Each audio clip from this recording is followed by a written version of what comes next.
Hindi pa ako tapos guys ayos dito sa bahay. Naku, gulong-gulo pa. Magulo pa ang bahay dito. Ayan ay nalipat na yung aming lamisa.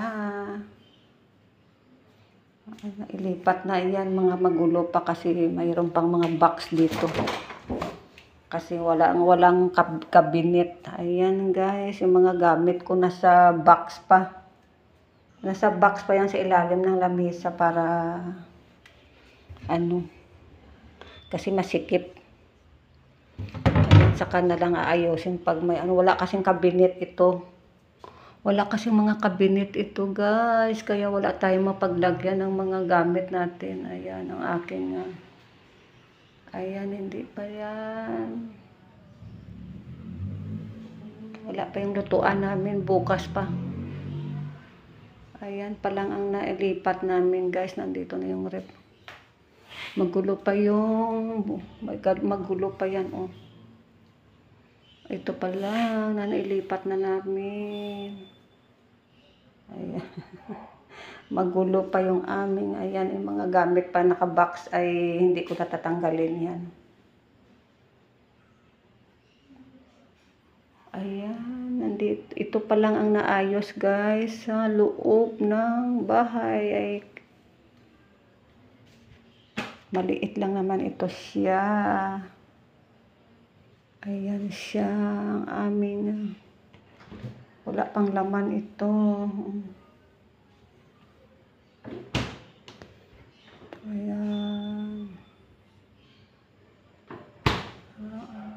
Wala pang laman to guys.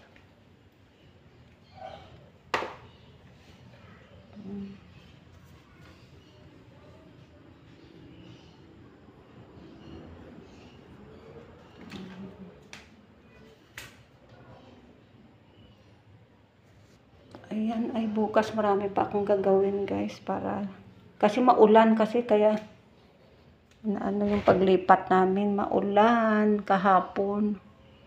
Kaya hirap magkarga ng mga ibang karga. Dito muna yan, hinugasan ko na to kasi gagamitin ko ito. Ayan. Hinugasan ko na itong bagong binigay to sa akin last December. Kaya ito ay gagamitin ko na.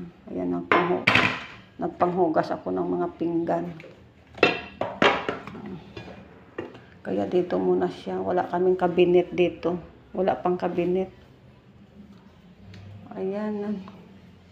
Ayan. See you later guys. Ayan. Magulo pa yung kwarto. Kaya ito na lang muna.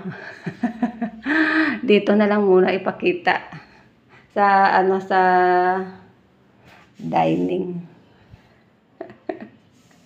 Ay. Magulo pa, hindi ko pa naayos lahat. Ayan. Ayan, see you later guys.